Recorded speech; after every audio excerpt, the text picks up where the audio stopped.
Entonces, le voy a pedir al doctor José Clares de la Universidad de Sevilla, pero sin antes quisiera que conocieran un poco de él. Es doctor en Pedagogía de la Universidad de Sevilla, máster en Informática Educativa por la UNED, máster en Sistemas de Formación de Capacitación Emprendedora, es licenciado en Filosofía y tiene un diplomado en Profesorado de EGB. Ha escrito varios libros. Uno de ellos lo utilizamos en el Colegio de Posgraduados en México sobre metodología de investigación, que lo ha empleado para cursos del máster en la UNED. También es un estupendo poeta. Además tiene su punto muy especial en donde comparte tanto su conocimiento como su buen gusto tanto para la lectura como para decir cosas. Tiene mucha experiencia en congresos internacionales, ha estado en congresos en los de la UNED, en todos, y si no me equivoco, en los de estilos de aprendizaje, en la mayor parte de ellos. Hablar de él es hablar de un amigo, pero su capacidad de docente habla mucho más de él y su capacidad personal también. Le dejo la palabra y le cedo la palabra al doctor. Sea bienvenido, doctor. Buen día, buenos días. Muchas gracias, José Luis, que me ha puesto el listón muy alto para empezar a hablar. Bueno, quería compartir con vosotros una pequeña experiencia que estamos haciendo, también relacionada con los estilos de aprendizaje. En este caso es sobre la autopercepción de los estilos de aprendizaje. Se ha llevado a cabo en primaria, en el grado de primaria, en Sevilla, y estos son un poco los contenidos que veremos en la presentación de ahora. Veremos un poco el origen, por qué surgió eso, la justificación por qué dio lugar a esta investigación, qué objetivos nos planteamos en la investigación que llevamos a cabo, un esquema global para entender bien en qué lugar estamos y qué pasos vamos a seguir o hemos seguido para desarrollarla, la metodología de investigación que llevamos, las categorías que se han generado cuando se ha analizado los datos de los cuestionarios y luego una versión provisional de este cuestionario de autopercepción de estilos de aprendizaje. Y al final os haré una invitación que estaba ya puesta al principio para el año que viene. Bueno, sin más dilación, ¿cómo surgió? ¿Por qué surgió? La pregunta está muy directamente relacionada con nuestro alumnado, ¿no? ¿Cómo aprende? ¿Vale? De hecho, el congreso está dedicado enteramente a esta cuestión, cómo aprenden. Lo que pasa es que hemos querido darle un enfoque diferente, desde otro punto de vista. Hasta ahora hemos estado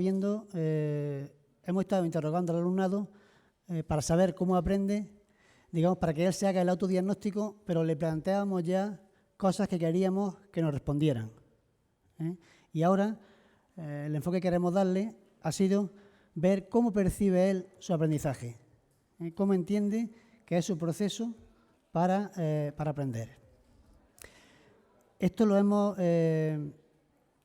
encuadrado en una frase que da un poco sentido al trabajo tanto de autodiagnóstico como de teorodiagnóstico en cuestión de los estilos.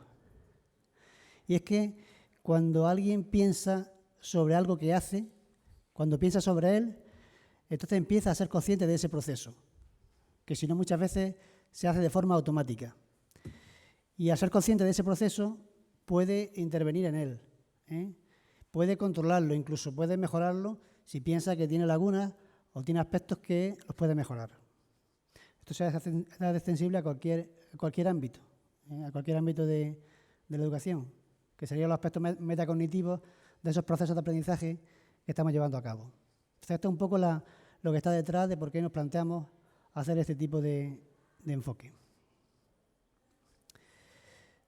Bueno, pretendemos hacerlo primero, para que él mismo, el alumno, los estudiantes, sean conscientes de sus propios procesos de aprendizaje, de cómo aprende, de qué cosas utiliza para aprender, qué recursos utiliza para aprender. Para ello, queremos proporcionarle un instrumento adecuado, lo más adecuado posible, lo más fiable posible, para que le dé información a él cuando está rellenándolo. Y a partir de ahí, lo que se hará será desarrollar estrategias para que mejore este aprendizaje, bien desde el propio sujeto o bien desde el profesorado u otra instancia. ¿Qué objetivos nos planteamos en la investigación? Bueno, primero saber lo que opina el estudiante sobre cómo percibe que lleva a cabo su proceso de aprendizaje, a través de las preguntas. Y conocer también qué estrategias piensa, qué estrategias pone en marcha cuando tiene que aprender cualquier cosa, cualquier tipo de contenido. Saber también qué tipo de exámenes piensa él que son los que mejor demuestran, los que mejor clarifican o indican qué es lo que ha aprendido. Y ya por ende, pues, desarrollar ese cuestionario de autopercepción de estilo de aprendizaje. Bien, para entender un poco la investigación, creo que un esquema general nos viene siempre bien para saber dónde estamos y los pasos que nos quedan para hacer. Hemos partido de un cuestionario abierto, 2 preguntas abiertas en las que se le pedía al sujeto que identificara, que dijera cuáles eran sus estrategias para aprender. Más adelante veremos estas 2 preguntas. A partir de esas respuestas que dieron abiertas, elaboramos un sistema de categorías. También la veremos después. Un sistema de categorías en las que hemos pretendido hacerlo lo más amplio posible para no dejarnos aspectos que después no pudiéramos evaluar. A partir del sistema de categorías, elaboramos un cuestionario cerrado, con elecciones, preguntas con elecciones cerradas para que la eligiera. Ese cuestionario pasaría una serie de aportaciones a través del un comité de expertos, gente experta en formas de aprender, para que mejorar o completar aquellos aspectos que se piense que el cuestionario está deficitario o falto, ¿no? A partir de ahí, de ese corregido, se haría una investigación piloto con un grupo relativamente reducido de estudiantes para mejorarlo, para ver qué tipo de ítems son más fiables, hay que quitarlos, en fin, hacer un estudio sobre el contenido de los instrumentos con el objeto de mejorarlo un poquito. Y ya con ese instrumento ya mejorado, se haría una investigación de tipo experimental ya mucho más amplia, a muchos más sujetos, con objeto de tener ya más datos para poder validar el instrumento, para validarlo y ya generar el instrumento pues, definitivo para la autopercepción del estilo de aprendizaje. ¿Vale? Vamos a ver ahora, estamos aquí, estamos en esta fase, estamos en la fase de mejorar el instrumento, creado a partir de las categorías que hemos dicho, que veremos ahora, y que el comité de expertos lo mejore y hacerle las mejoras que se consideren oportunas en esta fase. Bueno, tenemos la muestra, son de 150 estudiantes de primaria. El cuestionario que le pasamos son un par de preguntas abiertas que veremos ahora. Y los datos, haremos un análisis de texto del contenido de esas cuestiones para elaborar las categorías que veremos. Estas son las preguntas que se le plantearon a los estudiantes para que expresaran qué estrategias usaban para aprender, para que su aprendizaje fuera lo más sencillo posible y lo más efectivo posible, ¿vale? Indicando solo que dijera aquellas que lo utilizaba y por qué lo utilizaba. Y también se le preguntó por las pruebas, qué tipo de exámenes son los que pensaban que mejor evaluaban los aprendizajes que habían adquirido.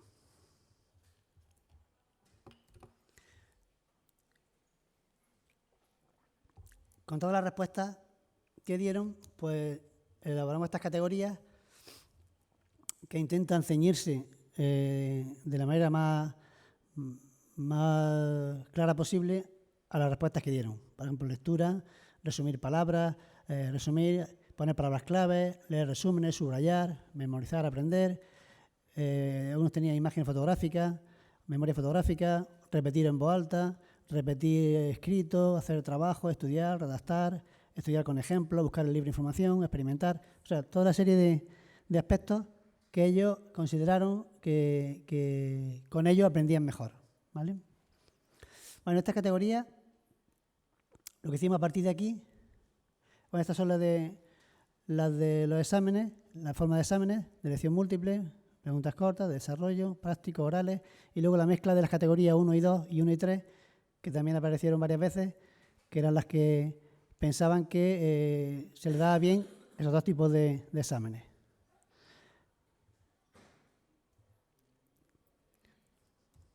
Bueno, buscamos un poco si había relación entre esas categorías que habían aparecido y nos dimos cuenta que había en dos parejas de categorías que tenían una correlación muy alta, ¿no? Y claro, si nos damos cuenta del contenido son las categorías 16 y 17, que son haciendo trabajos y haciendo actividades. Cuando creamos la categoría, lo que hicimos fue diferenciarla porque pensamos que podía haber matices que fueran interesantes. No es igual hacer un trabajo que da un aspecto de que es más amplio que una actividad que puede ser algo más puntual y algo más corto. Y por eso lo separamos. Sin embargo, en el análisis estadístico nos dijo que prácticamente había una correlación entre ellas prácticamente del 100%. Cuando aumentaba uno, disminuía la otra. Y también el tema de las experiencias. Vivir experiencias y experimentar, que en principio lo pusimos como separado, al analizarlo nos dimos cuenta que no, que realmente estaban muy relacionadas entre sí. El resto de las categorías no había ningún tipo de relación entre ellas, eran todas diferentes. Sacamos a modo para sacar una especie de categorías madre, o sea, incluir esas categorías que sacamos en categorías superiores, digamos de tipo metacognitivo, pues estas fueron las que nos salieron así a priori, que hay cuestión también de estudiarlo mejor y quizás afinarlas más, ¿no? Pero nos salieron categorías que las podían escribir dentro del lenguaje escrito, oral, o aspectos de síntesis, o aspectos espaciales, de memoria, imágenes, análisis, reflexión, etcétera, ¿no? O sea que nos daban idea de que esa categoría la podíamos incluir en este tipo de categorías madre en principio. Ya veremos después si se continúa siendo así o si hay modificaciones y podemos extraer algún tipo de estructura superior a esas categorías que nacieron con el análisis de las preguntas abiertas.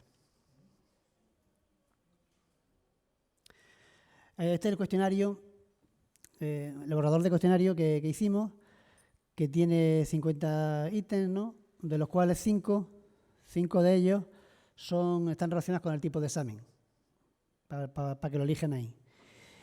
Básicamente, pues, lo que le hacemos es preguntarle, le damos 4 opciones, si la conducta esa que aparece nunca, alguna vez, a menudo o siempre o casi siempre. De manera que no solo tengamos la opción de si lo hace o no lo hace, sino con qué frecuencia lo hace. Porque a veces es verdad que cuando estudiamos o cuando hacemos algún tipo de trabajo, hay aspectos que lo hacemos un poquito o de vez en cuando y otros que lo hacemos de forma asidua. Así tendríamos más información que si solamente le preguntáramos si existe o no existe esa conducta. Bueno, lo del fondo amarillo es porque si lo preguntamos en digital para que sea la respuesta que elijan y sea fácil después de distinguir cuál es la respuesta que dieron. Bueno, entonces yo quería a las personas que estén interesadas en colaborar, porque sabéis que para hacer un instrumento hace falta una muestra importante para poder validarla, incluso para poder después incluso diferenciar por países si se ve que es necesario, porque a veces los instrumentos varían en función del contexto que se apliquen. Pues las personas que estén interesadas en colaborar y en participar en la investigación, pues tenemos las puertas abiertas, como decimos, para que nos podáis escribir, indicar eso y ya pues enviaríamos los cuestionarios, lo que fuera necesario para que pudierais colaborar en el desarrollo del instrumento, que es la construcción de un cuestionario de autopercepción de los estilos de aprendizaje. Y ahí abrimos una línea de investigación nueva, creo yo, para poder dar otro enfoque y otro tipo de actividad y de estrategias que van a completar la que se está llevando a cabo ya de forma más asidua con la de los estilos de aprendizaje, cuando se diagnostica. Y por último, ya lo habéis visto antes aquí, antes de empezar, os quería invitar a todos al segundo Congreso Internacional de Expresión y Comunicación Emocional, que como escuché la presentación a Domingo y a Lina, es una de las patas de esa mesa en la que estamos investigando, o que ellos intentan investigar, de la innovación, la tecnología, los estilos de aprendizaje y las emociones, para que, digamos, con ese conjunto de variables así tan dispersas, podamos mejorar e ir poco a poco pues, haciendo que la educación sea más efectiva, más real y que conecte más con la persona, que muchas veces está un poquito desconectada de ella y nos centramos mucho en lo que son los contenidos y otras cosas y olvidamos que cuando se siente, cuando se emociona uno es cuando más aprende y es cuando la relación con el aprendizaje es mucho mejor. Por mi parte nada más, estoy a vuestra disposición. Muchas gracias.